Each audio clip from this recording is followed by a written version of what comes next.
everyone. Welcome to a new episode of Carolyn Talks. I'm your host, Carolyn. And hi, so this is the podcast/YouTube channel where I speak to film creatives about their work, the industry, and what inspires them. And today I'm joined by filmmaker and documentarian Deann Borshay Liem to talk about her new documentary, Crossings, which details and goes in, I think, does a fantastic job of talking about the politics of activism, especially as female activists, with regards to a group of international women who went to South Korea in 2015 to cross the DMZ, or known as the demilitarized zone, from Pyongyang in North Korea across to South Korea, which I think is, watching this documentary, like, you women were extremely brave to do this. It was a massive undertaking, and to a lot of people, they might think it's just crossing a border. It's not that. There's so much politics and history and danger behind this endeavor. And it was an endeavor. It's not simply just a moment of activism. It's a huge undertaking. And so we'll get into that in our discussion. But first, as usual, I'd like to ask my guests to say a bit about themselves and what got them into filmmaking. So Deann, thank you so much for joining me today, Crossings. Well, thanks for having me. This is wonderful to be here with you. I began as a documentary filmmaker many years ago, first in kind of funding and distribution and development, and then moved more into producing and then directing. And I started work with an organization called, it's now called Center for Asian American Media. It's based in San Francisco. And at the time it was called the National Asian American Telecommunications Association. And part of my desire to work in the film world was because I grew up actually as an adopted child of a white family, and grew up in California. I was adopted in 1966, and when I came to the United States as the daughter of this family, the Borshay family, I was told that I was a Korean War orphan, that my father had died during the Korean War, and that my mother had died giving birth to me, and that I had no family in Korea. And that's why I was adopted. Years later, I discovered that none of that was true. And in fact, I did have my father did die, but my mother was alive in Korea, and I had brothers and sisters and a very large extended Korean family. And over the course of this that kind of launched me into an identity crisis, because I thought I belonged to this, white family. In fact, I grew up thinking I was white. I was shocked to learn that I was actually Korean, and I had no idea what it meant to be Korean or Asian. And part of the reason that I got into making my first film was trying to unravel all of the lies that took place that was related to my adoption, and all of the false documents, the adoption documents, this false narrative that my parents actually had come to believe, and had repeated to me as I was growing up. So I made a first film called First Person Plural, which is about my own adoption by this family and my eventual reunion with my Korean birth family. And years later, I made another film, a follow-up film called In the Matter of Cha Jung-hee, that explores the identity of this girl that I was switched with when I was adopted. And it also explores the lives of contemporary women in South Korea whose name, all women in South Korea whose names are Cha Jung-hee. Anyway, so making these films and learning about my history was really enlightening, and I realized that my adoption had really happened in the context of war and national division, and I wanted to understand that more deeply, and how the Korean War, in fact, shaped me and shaped our family and Korean society, but also shaped American society and all of the countries, including Canada, that participated in the Korean War. And so that's what eventually led to making additional films and oral history projects related to the Korean War, including a film called Memory Forgotten War, which was a short film about the Korean War, and then now Crossings.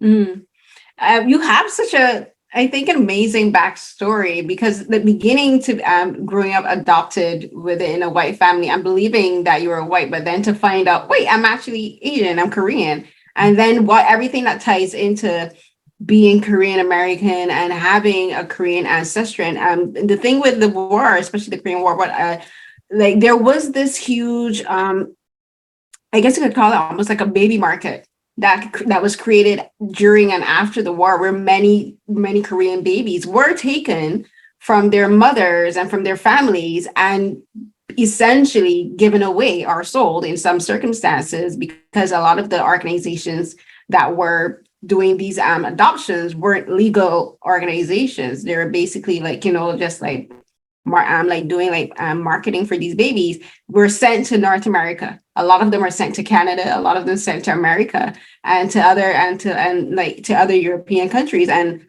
it's the effects of war affects this is, and it's mentioned in the film, where some of the biggest casualties of war are women and children.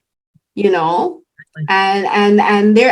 a lot of women and children are a lot of the times the main collateral damage, because the war is fought between men.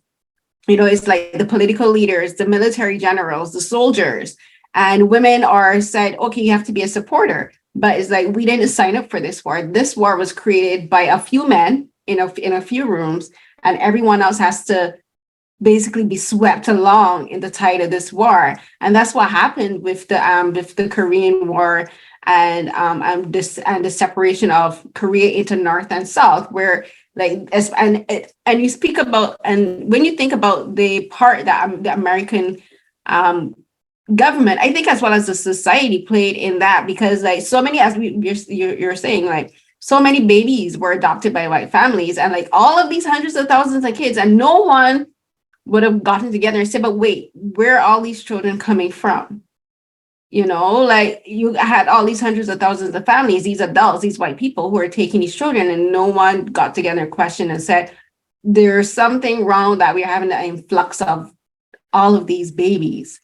Mm-hmm. They just happily took them in, and for, I think a lot of it has to do with, this is just me, a lot of it has to do with white saviorism, where and it happens not only with the South Korean War, but it happens with war across the globe.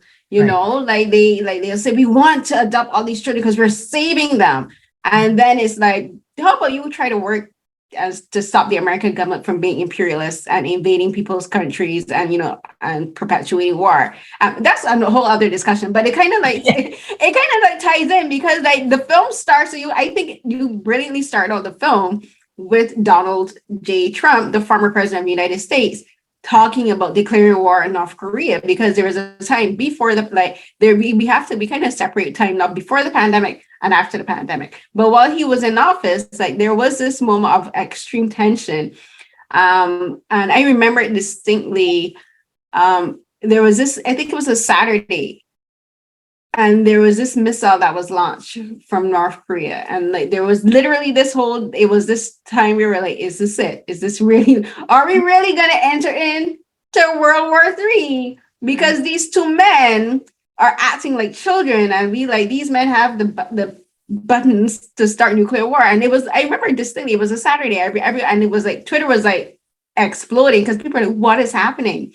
And the film kind of starts at that same period, because Donald Trump was he's trying to assert his dominance and say, we will take North Korea and we will start a war, and you're declaring war and you're not considering anyone else around you.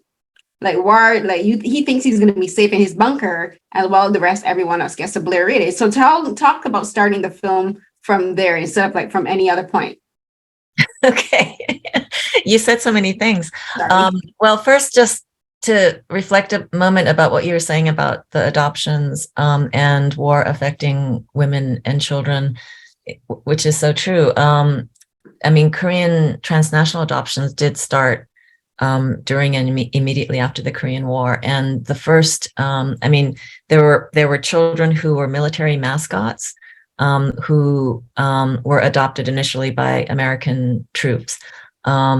But really, the group of children that were targeted for initial adoptions were mixed race children whose mothers were Korean and whose fathers were either American or part of the UN troops presence in Korea.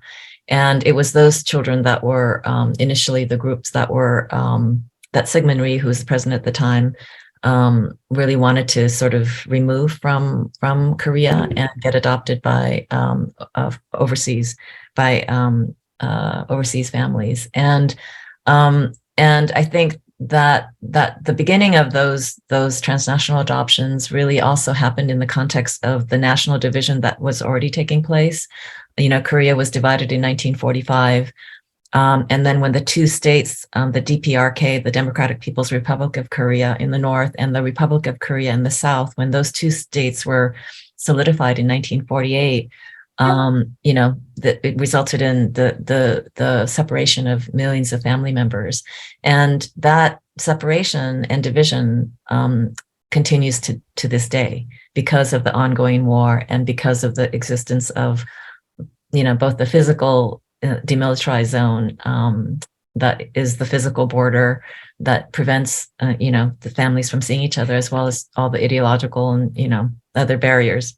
Mm. So I think, you sort of asked about the motivation for making crossings. I think that this idea of national division and being divided from our family members and the overall concept of, these, the national division affecting millions of family members was something that really,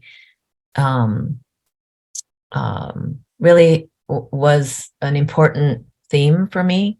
And Christine Ahn, who's the main protagonist in the film, she's a Korean American activist who came up with the idea of bringing a group of international women to North Korea and crossing the DMZ into South Korea.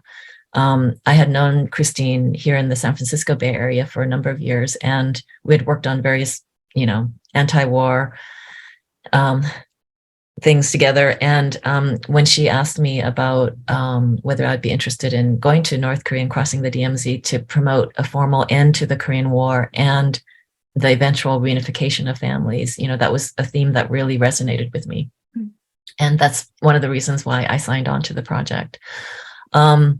So in terms of the film, starting out with Donald Trump, you're absolutely right. In 2017, it was terrifying. We really thought that a war, that the U.S. there might be a preemptive strike against North Korea, and that North Korea would respond. And, estimates were that hundreds of thousands of people would, die, within days or weeks. And the rhetoric that was going back and forth was just a terrifying thing. And when you have family there, whether on south or north side, it hits even, hits home even more about what that might do. And so the film opens with Donald Trump and Lindsey Graham, and they're in this sort of fire and fury mode, and then it sort of goes backwards in time with the women, and there's the decision to go to North Korea, and basically this group of women that decides to kind of learn for themselves, and go to both North and South to listen to the stories of women in both the North and South about how the war impacted them at the time, to actually listen to survivors, but also how, they're dealing with the legacies of this unended war and the status of, this ongoing armistice that suspended the fighting, but never really fully ended the war formally, and what the repercussions of that are. So yeah, that's how the film kind of got started. Right. And the thing with making a documentary is that you're following from the very beginning, especially for like this film. You are filming from the very beginning, where Christine starts to call people and ask them to, like, if they're willing to take part and join her in this endeavor.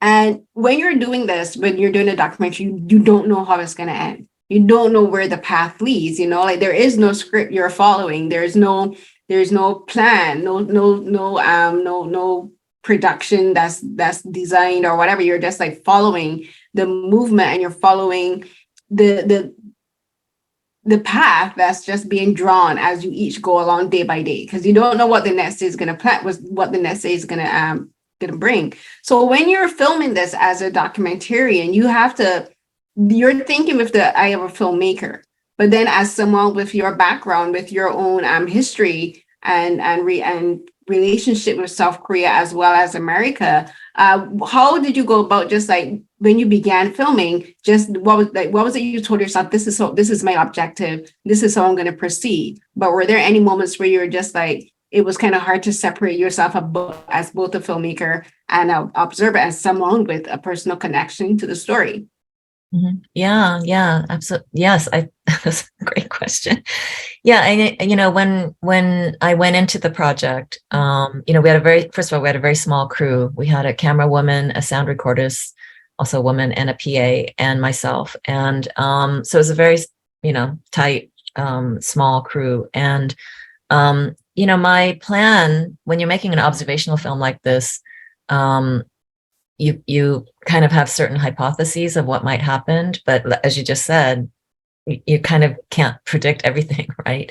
And so my goal was to cover as much as possible in terms of their stated goals. The group's stated goals, which was they're going to cross the DMZ from north to south, and then on the south side be received by thousands of South Korean women and meet South Korean women. And so I think the big question for me, and what I assumed, was that the women would cross the DMZ at some point. But the question was, would they cross?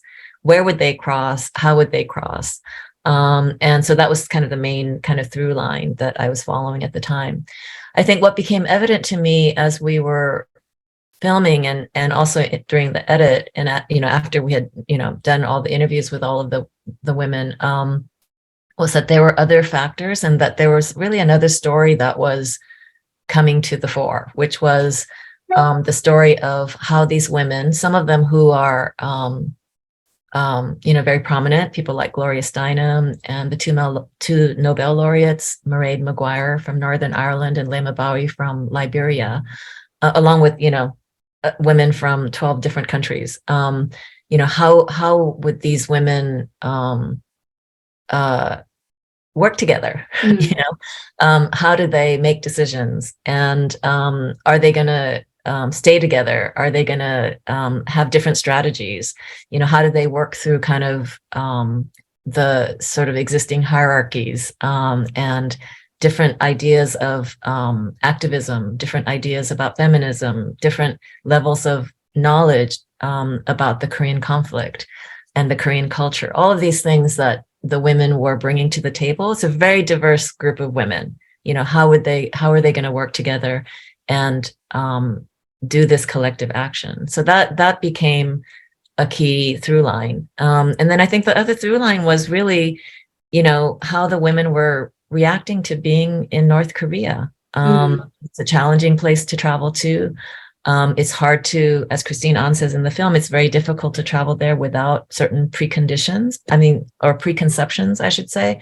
I think that we in the West tend to view North Koreans as robots, as automatons with no free will, and they're all brainwashed, people that just goose step, and there isn't much there, right? And so what kinds of preconceptions were these women bringing, and how would they be able to, how would they struggle with them, and how would they come to terms with these preconceptions of the North Korean people and struggle with their own feminist values of being in this country?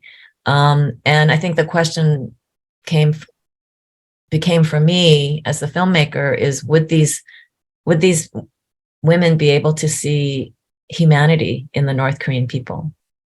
And ultimately, I think that's kind of the major through line of the film, and whether the women could actually see that there were human beings that lived there versus, robots. And so I think that became a major question for me, and a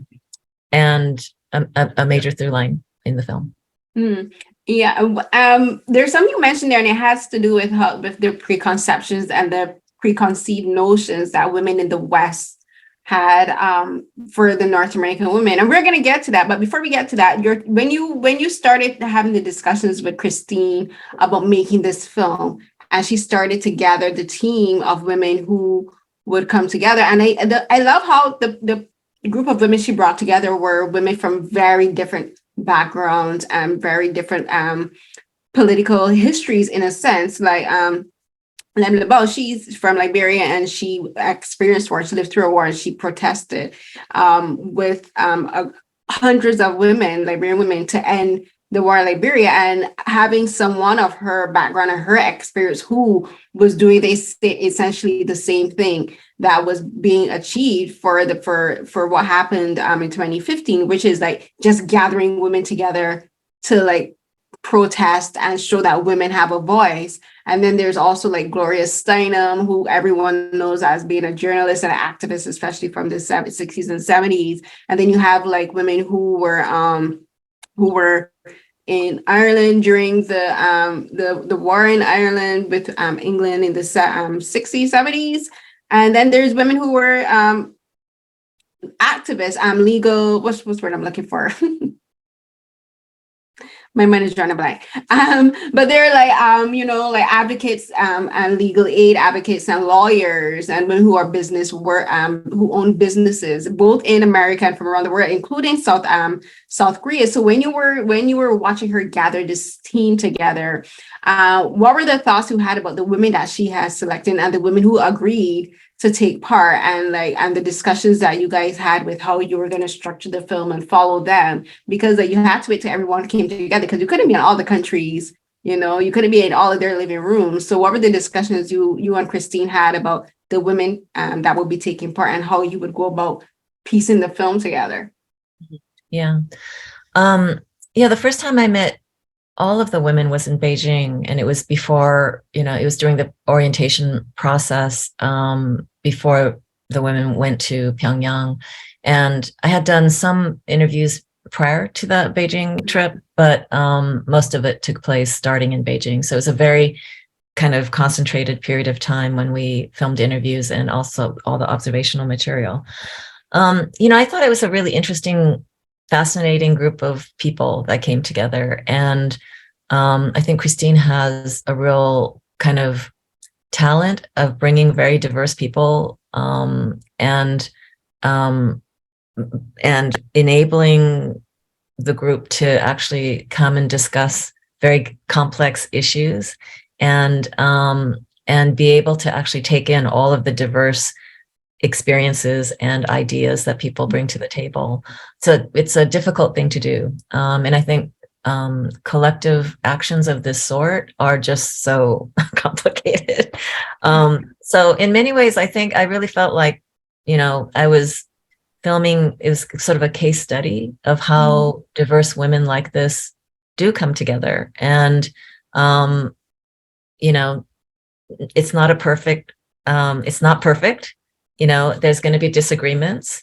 They were trying for like, non-hierarchical, horizontal leadership, but, there is hierarchy, it's like, so how do they overcome those things, and how are decisions made so that one person who might be more prominent doesn't necessarily have, hold sway over decisions? All of those things are, I think, apparent in the film. And it's not that I, as a filmmaker, have an answer of how these actions should take place. It's just that the film shows what happened in some of the key moments of decision making. So I think in the end, I feel like the women were able to overcome, kind of, and reconcile, or not reconcile, but, they were able to acknowledge and deal with their differences, both in terms of strategies and their backgrounds, and decide on particular strategies to basically to stay together. I'm sorry if it's gotten very loud. Can you hear that? No, I can't hear anything. Okay, good. So they decide to stay together, and there were opportunities where, there were moments where they could have split apart and pursued, as different groups, smaller groups, different kinds of strategies. But in the end, they decided to stay together and take action together. So, Okay, now I can hear it, but it's fine. I'm sorry. Just suddenly appeared. Yeah, they're cleaning the road outside. That's the noise. It's fine.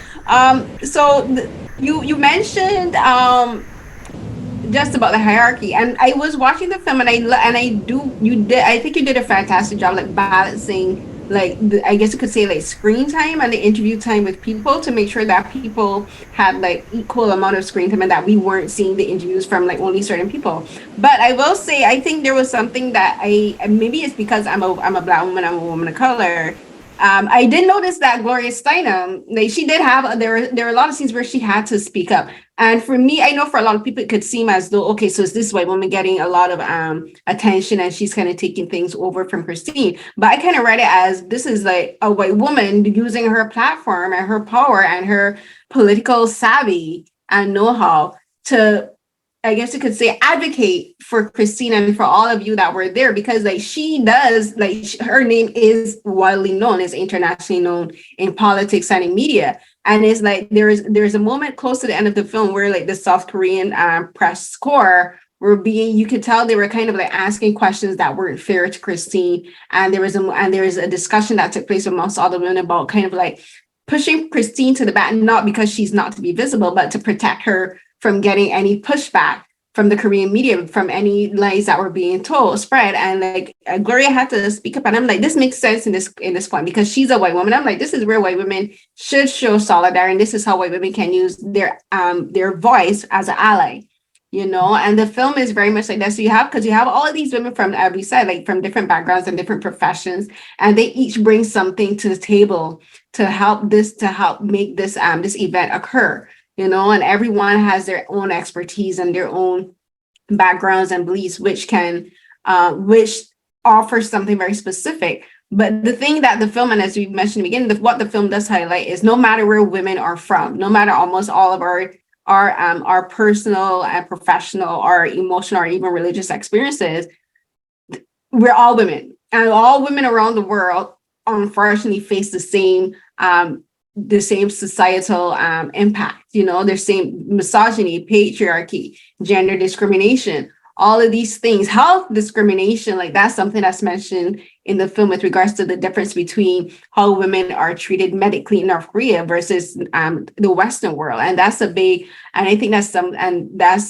think something that a lot of people, when they watch the film, should pay attention to, is where a lot of people in the West, we think that third world countries, I don't like using the word third world, that they're better off than us. And a lot of that has to do with the propaganda and how the media and the governments spread propaganda about countries, especially in North Korea. Like they, as you said, like they propagandize North Korea as a place where the people don't have any free will, where everything is about their leader, as he's known. And like, they're automatons, and everything they do has to be for their leader. But it's like, these are people who are just also living their regular day-to-day lives. They still got to go to work. They still got to feed their families. They get up, get dressed, go to work, come home, go to their families. Women give birth, they go to the hospital, they have to give birth, they have to raise their children the same way. So talk a bit about you as you yourself having your own preconceived notions, and how you have to make sure that doesn't sway you as a filmmaker, and like not only with regards to North Korea, but just like all the women that were there, and how you had to make sure that everyone, including North Korea, is given a fair chance within the film, because as a filmmaker, you still have to remain impartial. Like your job is to observe everything that happens. We have to show the good and the bad. So how did you as a filmmaker work with showing the even like the impartial side of the women that were there, as well as North Korea? Mm-hmm. Yeah. Well, first with regard to Gloria Steinem, it's interesting. The Western media portrayed the 2015 Peace Walk as Gloria Steinem's Peace Walk, or Peace March. And so she, because of, she has more prominence in terms of her kind of, the work that she's done, and as a journalist herself, I think there was a way in which the media highlighted her role But she, in the interview that I did with her, a couple of interviews that, that we did, she was aware of that, and she was aware that that when she spoke, that there might be more weight to her words because she's better known maybe in the media. So I think what she expressed is that she tried to be very judicious about when she did speak, and to try to give enough room for everyone to have as much input as possible on key decisions. And I think that was evident in the film. In terms of my own thoughts about, I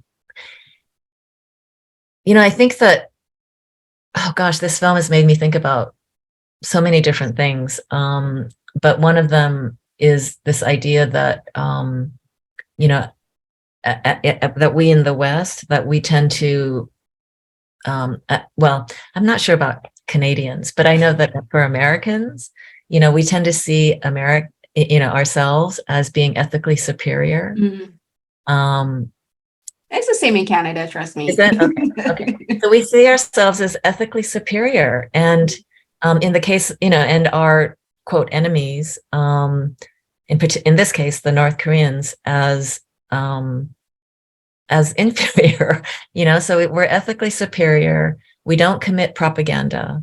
We don't speak in ideological terms. We're like free of ideology, whereas we tend to see our enemies, and in this case, North Koreans, as only capable of speaking in ideological terms, and only capable of propaganda, and that nothing they say is authentic or true. And so I think if you look at the relationship with our counterpart, in those terms, it's very difficult to believe anything they say, right? And we tend to look at North Koreans as just through that lens of ethical superiority.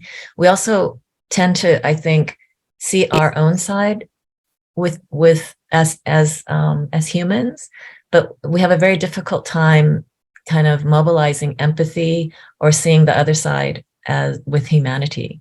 That we tend to see ourselves as with humanity, but not our counterpart. So I think that those are kind of the things that I think that's sort of the lens that we sort of, when you go to North Korea, you kind of struggle with, right? Or maybe we're not even aware of it, but it became quite evident to me in the making of this film, those different lenses that we see the world through, and that part of my job as a filmmaker is to try to create an opening where we might look at this conflict through a slightly different lens and just open up a little bit and look at the conflict differently, and to create an intervention in the way the Korean War is narrated, kind of, in our collective history that is typically sort of the master narrative of this conflict. The thing you were talking about how like the West, like we try to, we do see ourselves as being better from the people that are considered our like political or ideological opposites. And with regards to like North and South Korea and the West, like the American government or the military, even like it would even say the Canadian government would say, oh, there's no propaganda, like we're just showing it as it is. But like throughout the years, as I've been learning more and more, I'm like, yeah, there is definite propaganda. And even like with just even taking something as like, I'm an immigrant, I'm from Barbados. I moved here in 2009. And when I was living in Barbados before I moved here, like Canada was sold like through the media, through like TV shows, film, all of these things, through people that I spoke to. Like I used to work in the tourism industry, like a lot of Canadian tourists would come down. And granted, all of them are white, but they sell like Canada as this amazing place to live. Like it's all a cultural melting pot, a true place of cultural acceptance. Well, everyone can still be who they are. And I moved and I learned that is not the truth. And that is far from the truth. And I learned that lesson very quick. I learned as a Black woman, like I still face racism here. I still face anti-Blackness here. You know, I still face sexism, misogyny, patriarchy here in Canada, in Toronto. I know people from other cultures, from other countries who face racism here because at the end of the day, like Canada is still is a colonial settler state, and the government is white. You know, the government came out of colonialism. It came out of like the British imperialism that and colonization of Canada, and the Native and the Indigenous people are still very much marginalized on their own land. And this is something I even talked to a filmmaker about this because another film, Tahura, we talked about how it kind of ties into his film. And like it's propaganda. And then you talking about the medical, like Canada has universal healthcare, but it kind of operates differently provincially because each province has their own way of doing things. And like I love the fact that I live here because I have a disability, I have MS, and I would not be able to get the treatments that I get here in Canada that I know I would not be able to get back home in Barbados. But it's not perfect. I face medical racism, you know, I face racism from doctors and nurses. And then people believe like everything is perfect in the West because like we're told it is. But then you look at what happened in North Korea, where these women are like, oh, if I'm feeling sick, I just go to the hospital and I can stay there until I give birth. That can't happen here. You know, that can't happen in Canada. That can't happen in the US. Like here in Canada, you got to get a requisition from your daughter. You got to go through all of these steps to be able to get to see a specialist. You know, like a woman can't go to the hospital and say I'm in distress and stay however many weeks until she gives birth. Like there's all of these hoops and medical red tape and legal thing that you got to go through. And so even to a lot of people that may seem simple, but for women, like being pregnant and giving birth is such a dangerous time. And so to be able to have even that one moment of that one assurance and that one thing is a big deal. Like the women that were there, they talked about that. They talked about how, oh wait, you know, are we even really that great? If something as simple as providing medical care for a woman during pregnancy and to her baby who needs help and free of cost, and like she's not judged for it, like you're like thinking, even if in this one instance, like what really makes us better than them? And so the film talks about preconceived notions and how if we want to talk about peace, you can't be advocating for peace and have bias, right? Yeah. Yeah. And I love the way that Lima actually in that one scene at the hospital, you know, she couches it as kind of this moral dilemma or this ethical dilemma that she's encountering by being in North Korea. And I think it's very deep, you know, what she's mentioning. And I think that the questions she raises and this dilemma that she's struggling with at the time, the way she expresses it is profound. Yeah. Yeah, no, it's a beautiful scene. It's to me, that's one of the scenes in the film that really stands out to talk about how activism is supposed to work.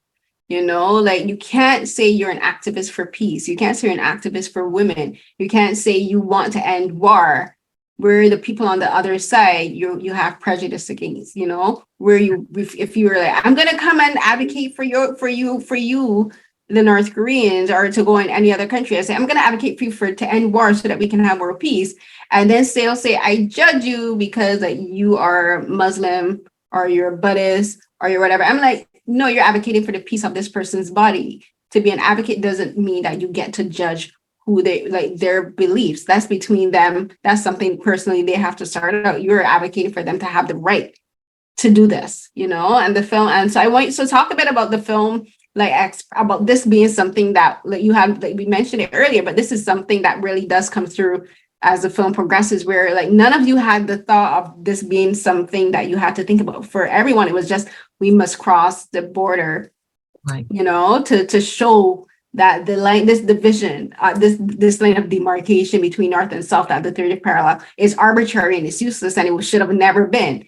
You know, but then it turned out to be something for each woman individually. She was like, oh, wait, this is something I myself have to sort through. Right. That's right. That's right. And then the complexity of, you know, that scene and even just their presence in the North and what they're struggling with is that when you say anything that might be even factual or favorable, not even favorable, but anything. The tendency is to then be labeled as a North Korean apologist or pro-North, or in the case of the South Korea's national security law, to actually be punished for either going to North Korea or having books about North Korea, or any statement that you might make, similar to what Christine Ahn experienced by at Kim Il Sung's birthplace, and kind of the media frenzy around that. So it's very complicated to not only go there, but then to speak about your experience. And what I have found as a Korean American person, because of the existence of the national security law and because of the red baiting that has historically happened, during the Cold War, in many ways that continues to happen, is that I think that we're forced kind of to speak in code about some of these things, and to be very cautious about what you say, or to even be very cautious if you have been to North Korea, to not really reveal that, and to be cautious about who you reveal that to, if ever. So just by virtue of making this film, I encountered all of those kinds of things, that the accusations of the women as being naive, and naive and dupes of the North Korean regime on one side, and then the whole accusation of being pro-North or being communist, or apologists for the North Korean regime. That is another. So all of those things force us, I think, force people to. I mean, they're designed to really silence people and silence alternative perspectives that might bring a fresh perspective to this issue. And I think it's really something we should resist, because we need different perspectives and different voices. But because of the historical red baiting, and because of the national security law, these voices exist that have the potential to silence alternative perspectives. And I think those are things that we have to really work against. So I have a lot of respect for all the women who went on this delegation. They risked, in many ways they risked their safety, but they also risked their reputations by going and engaging, and even promoting engagement and dialogue versus war. They put their reputations on the line, and continue to do so as the film gets out into the world. And so I have a lot of admiration for them for doing that. No, I have so much respect for these women after seeing this film, because we abstractly, like people like me who aren't like directly involved, and I've never been to South Korea, hope to go one day, have this very abstract idea of what South Korea is and what North Korea is. And like we see, like we've been told in the media, in the dramas and the films, that South Korea is super progressive. It's this place where women can be anything they want. Especially when people watch these dramas, like women can, like the glass ceiling is slowly cracking, which is true. Like women are becoming, are reaching higher statuses in society and in their jobs and professionally, but it's still also a very conservative country. It's still a very patriarchal country. Let me look at who got selected to be their the latest president, a man who's openly admitted that he's a bigot and a misogynist. But so you see all of these prejudices that are still there, and like they're still not, the free speech still doesn't fully exist, because like you can't say anything positive about North Korea, like even in when you watch films and dramas, you can tell when the writers are being very careful about anything that has a reference to North Korea. Like they're very careful to make sure that nothing is explicitly positive said in reference to the country, so you're still thinking that's not true freedom of speech, that's still censorship of the media. And like in the film you talk about former President Park Geun-hye, she didn't do it like, oh, they did it in the 70s and 80s And even the 60s, where like the dictatorship that existed in South Korea at the time, where it was torturing this, what they would call political dissidents, was torturing communists or people that they accused of being communists. But she was locking up journalists. You know, Yes. she was suppressing political opposition, like artists, like writers, painters, directors, filmmakers were basically blacklisted. Like they were blacklisted for years from doing art the way they wanted to do art. So like so the film kind of touches on that. And if you're familiar with like South Korean culture and history, like you would pick up on where in the film you're highlighting that. And then you're saying, but how much different is this to North Korea? You know, and then how much different is North America and the West to North Korea? Because like even right now in social media, like we have people who are like trying to control what people can say on Twitter. You know, there if you say something that is what they call people on the lefties or social justice warriors, and you know, and like calling us snowflakes and that kind of thing, because we're advocating for free speech, we're advocating for people, like for gender, for freedom of expression, for gender, religion, disabilities, you know, for everyone to be equal. And again, you're asking how much different is this to North Korea, which is considered a backwards country. And so so talk about how the film very subtly highlights the dichotomy and the hypocrisy of South Korean politics and North American politics compared to North Korea, because when you look at it, there really isn't that much difference. You know, like you know, they're really like the film, like they talk about in the film they talk about the trauma that these women experience and how it's still kept alive in North Korea, and that's how they keep their loyalty to their leader. And I'm like, North America does the same. Like 9/11 happened over 20 years ago, and it's still every year memorialized and used as a way to like keep people remember what happened here and draw the attention away from what America did afterwards, like killing millions of people in the Middle East. Right. Yeah, I think that what you described was felt by the women, especially when they crossed the border into the South at Dorasan Station. I think that, you know, I mean, the women were looking forward to arriving in South Korea and to be greeted by the South Korean women, because there had been so much effort happen on the South.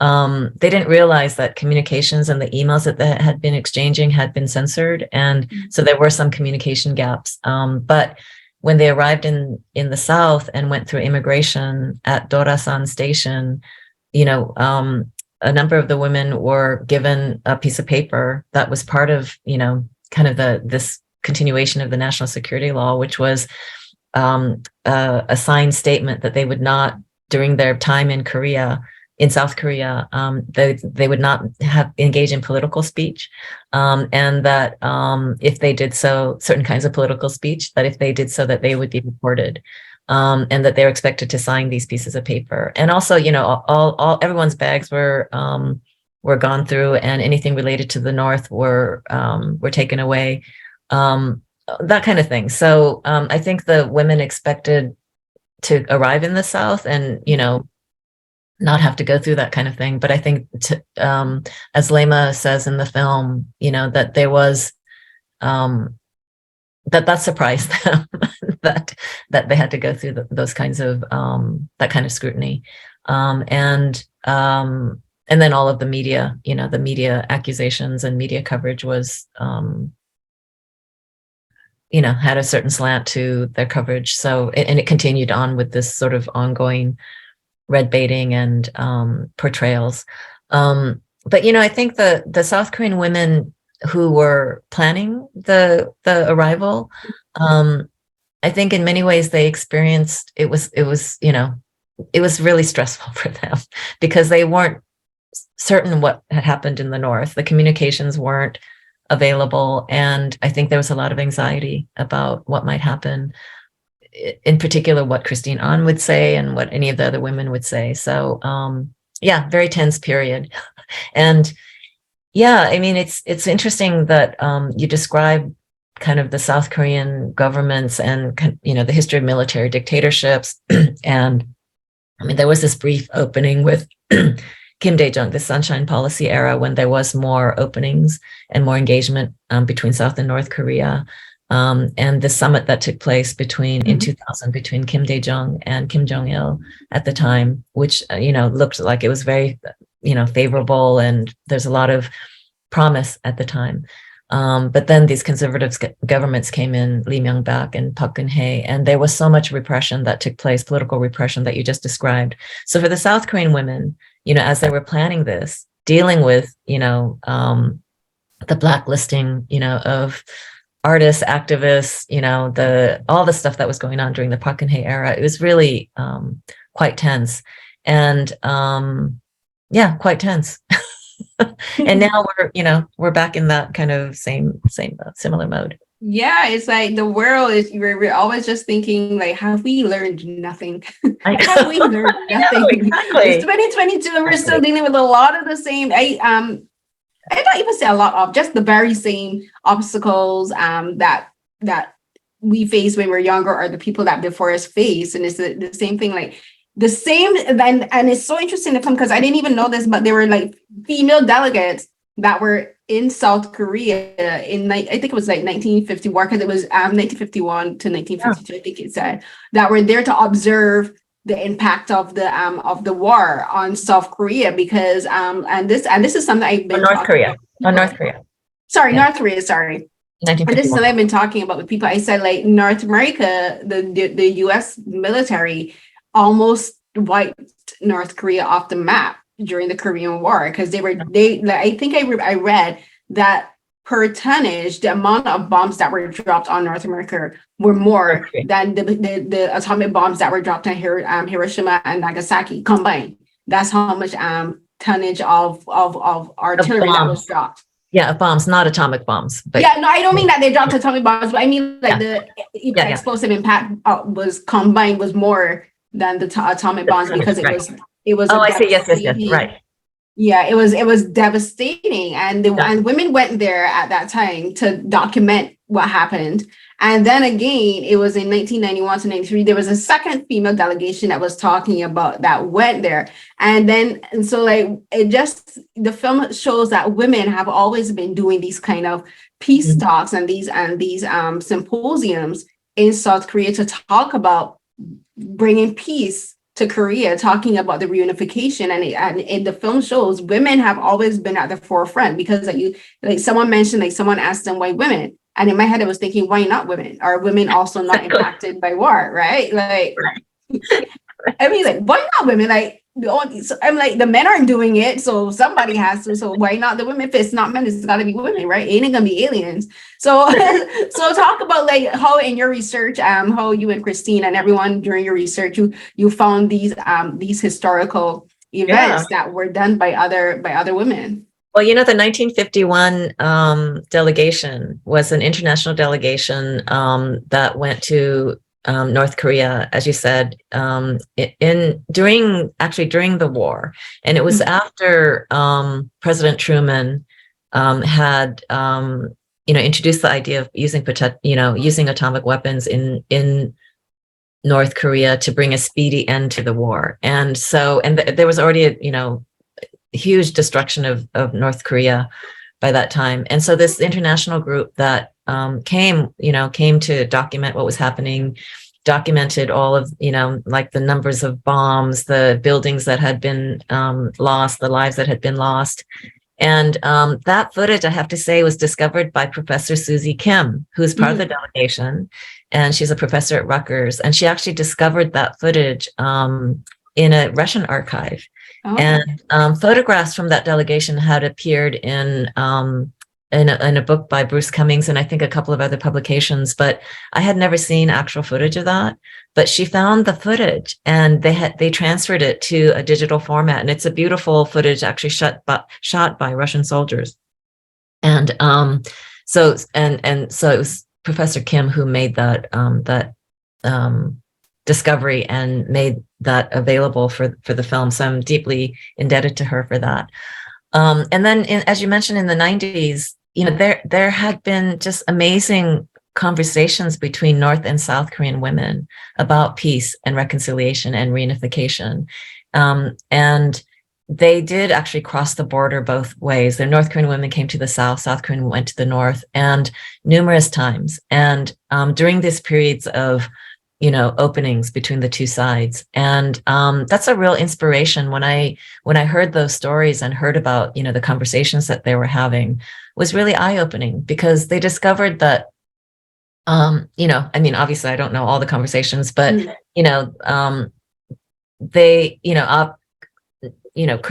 Korea, North and South, there's the same language, similar culture for, thousands of years. But I think there's recognition that there are differences, that these 70 years of division, living under a different political and economic, conditions, have created some differences. And the question is, how do they overcome these differences? And how do they understand first what they are, what those differences are? And then how do they, work together to come to an understanding about those differences? So I feel like the women's leadership was just really important. And I hope that there will be more opportunities like that in the coming years. We need things, happening right now. Yeah. And that's where, and the film ends with that note, because the film literally shows that the discussion isn't ending. It's beginning again, because things were halted because of the pandemic, and it just ends with Christine on the phone just saying, and so let's begin. It's like it's showing, and it's just a reminder that when it comes to advocating for peace and being an advocate, the work does not stop. That's right. It has to keep going, because the Korean War is not over. It's just an armistice. And right. It always makes me sad when it's referred to as a forgotten war, because for a lot of people outside of Korea, they don't know the history of the Korean War. They don't know the history of why North and South Korea even came to be, that it was like two American soldiers who just arbitrarily picked a spot and say, this is where we're going to separate this country forever. But the work doesn't stop, because there are Koreans who want reunification.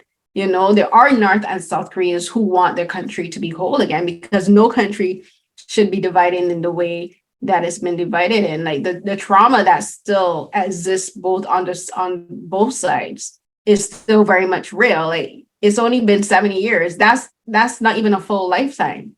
There are people who are still alive who haven't been able to reconnect with their family members that they got separated from within the space of a day.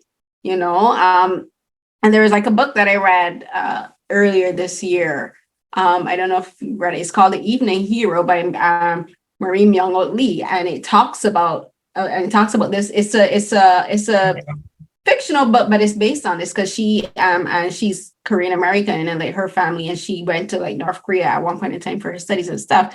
And that book is such a beautiful book, because it talks about how in the film, like there's women at the end where these North Korean women talk about their experiences, their trauma, like both the physical and the psychological and emotional trauma. That book kind of like highlights that. But I really just hope more people get to see this film, because I think it's an important film with regards not only to giving people an insight into what it's like for women in South and North Korea, but just like the effects of war globally.